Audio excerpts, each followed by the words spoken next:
সে এক অনেকদিন আগেকার কথা। গ্রামের নাম বকুলপুর। নীল আর তার মা এই গ্রামেই বসবাস করত।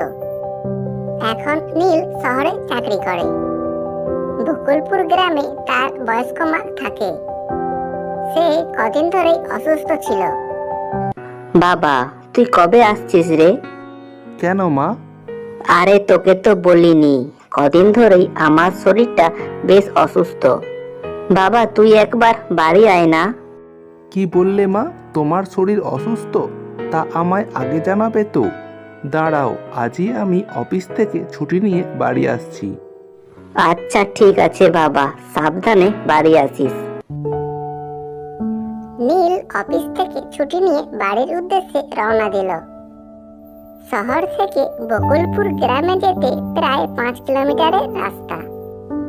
পথে কোনো গাড়ি না পাওয়ায় সে পায়ে হেঁটেই বাড়ি ফিরতে লাগলো।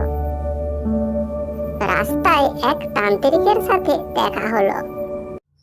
এই, তুমি কোথায় যাচ্ছ? আমি গ্রামের বাড়ি যাচ্ছি। সেখানে আমার বয়স্ক মা থাকে। তার শরীরটা খুবই খারাপ, তাই আমি সেখানে যাচ্ছি।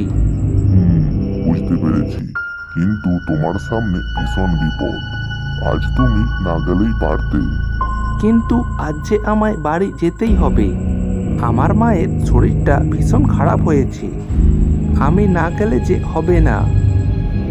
নীল কথা না বাড়িয়ে চলে যেতে লাগলো।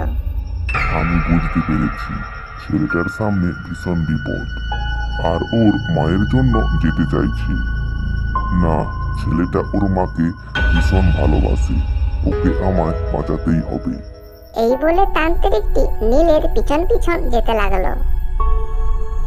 নীল পায়ে হেঁটে বাড়ি ফিরতে লাগলো। পথের মধ্যে একটা জঙ্গল পড়লো। সেখানে আসতে নীলের গায়ে কাঁটা দিল। সে হঠাৎ চমকে গেল। এই এই এই কি দেখছি আমি? ওটা কে? অবিকল আমার মতো দেখতে। ওই মানুষটাই বা এখানে পড়ে আছে কেন? হাই যা, মানুষটাই বা কোথায় গেল?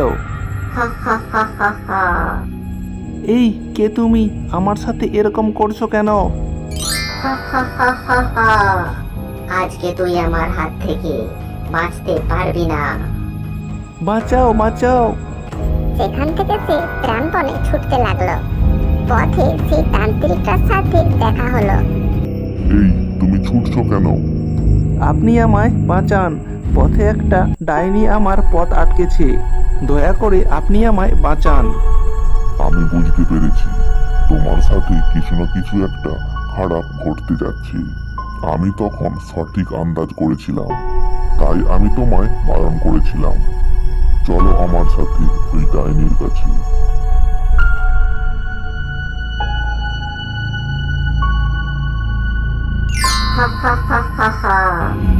এই, ওকে তুই ছেড়ে দে। আজ ও আমার শিকার। এই, তুই ওকে ছেড়ে দে, না হলে আজ আমি তোর অবস্থা একেবারে খারাপ করে দেব। আমার সাথে পাঙ্গা নিস না, ফল কিন্তু ভালো হবে না। তুই কি করবি আমার? কি করব দেখ তবে। এই বলে তাদের মধ্যে ভয়ানক যুদ্ধ হতে লাগলো। আমি পারলাম না, দেখ তবে।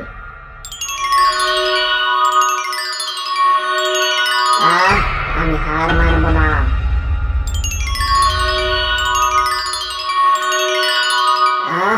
আমায় হার মানলে চলবে না। আরে তুই আমাকে হারাতে পারবি না, দেখ তোর কি অবস্থা করি আমি। না রে, আমায় ছেড়ে দে, আর কখনোই করবো না। ছেড়ে দে, আমার ভুল হয়েছে। না রে, আমায় ছেড়ে দে, আর কখনোই করবো না। আমার উপরে একটু দয়া কর, আমি পালিয়ে যাচ্ছি। বুঝতে পেরেছিলাম আমি, তোমার সাথে কিছু না কিছু একটা খারাপ ঘটতে যাচ্ছে। যাক, সে বিপদ এখন কেটে গেছে। এবার চলো এবার বাড়ির দিকে।